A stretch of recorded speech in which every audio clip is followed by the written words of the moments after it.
The welcome desk is the first thing that visitors see when they arrive at an event. It is where visitors are made to feel welcome and where they're told about the aims of the project. It's also where they're given details about the collection day and what they can expect from the event. Now, there are several tasks for volunteers on the welcome desk to complete.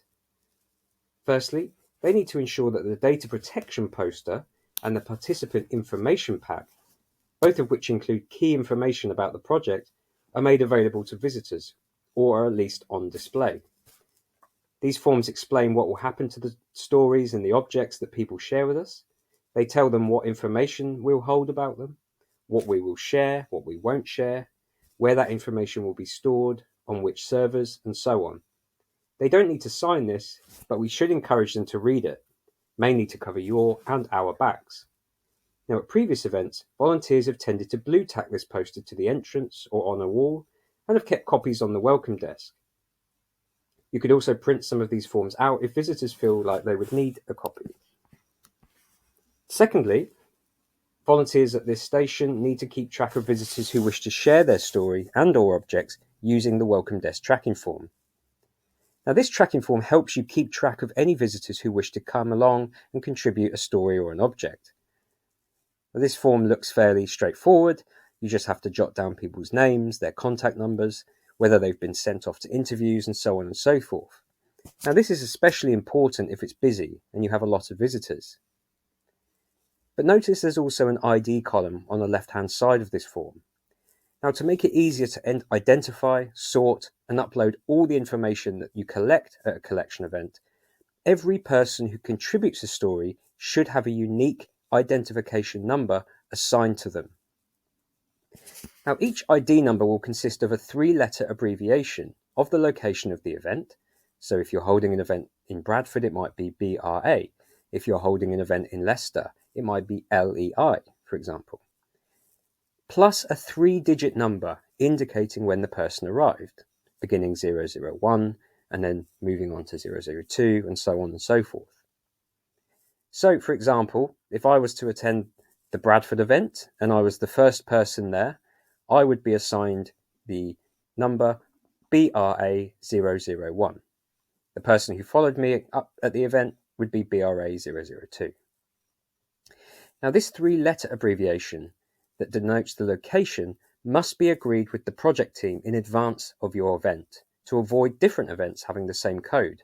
As you can imagine, if there are 3 or 4 events in Bradford on different days, we can't have everyone using the BRA abbreviation. You will receive an email if you have organised an event and you have expressed an interest and are in liaison with members of the project team.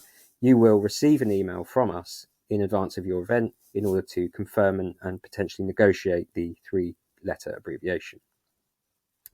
Now, these ID numbers need to be written on all forms that include a box saying ID number, as well as any extra pieces of paper that are used. Now, finally, if you are a volunteer who's working on the welcome desk, you need to hand the visitors a kind of mini pack of 4 forms. Firstly, this mini pack needs to include a visitor consent and permissions form. Now, visitors must read and sign this form if they wish to take part in our project. This form confirms, among other things, that visitors are happy for representatives of the project to share the material that they have brought in. This is therefore vitally important. This needs to be filled in, otherwise we cannot upload and we cannot share the digitized versions of their stories and objects. Now, when you look at this form, you'll notice there's quite a lot of information on there. You do not have to read through it now or when you initially see it, but it is definitely worth familiarizing yourself with it prior to the event, particularly if you get any questions about that. The second item in this mini pack that you hand over to visitors and which they carry with them throughout the rest of the day is a demographic survey. You are essentially asking visitors to fill this out for everyone in their group. And again, this isn't mandatory. This isn't optional.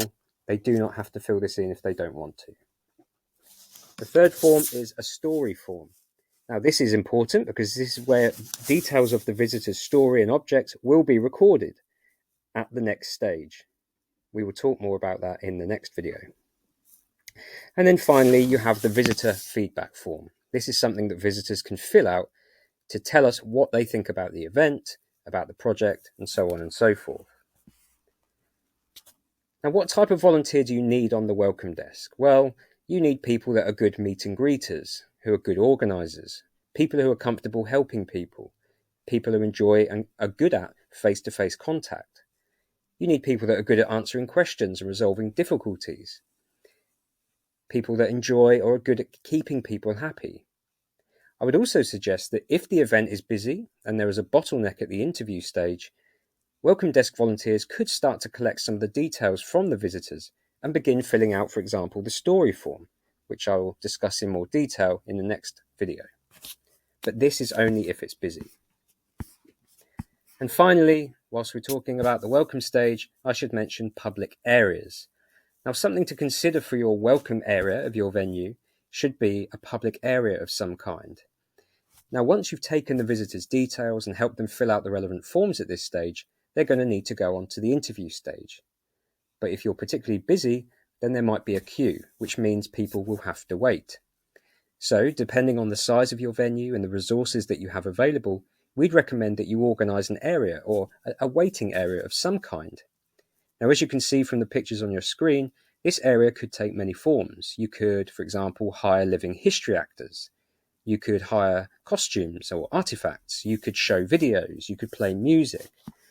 Now, it's not shown here, but something that's very popular is having a tea, biscuit, and coffee table. So, providing free drinks where people can sit down, maybe have a chat with other people that have come along to the event, is definitely a good way of not only giving people something else to do, but taking their minds off the fact that they're having to wait.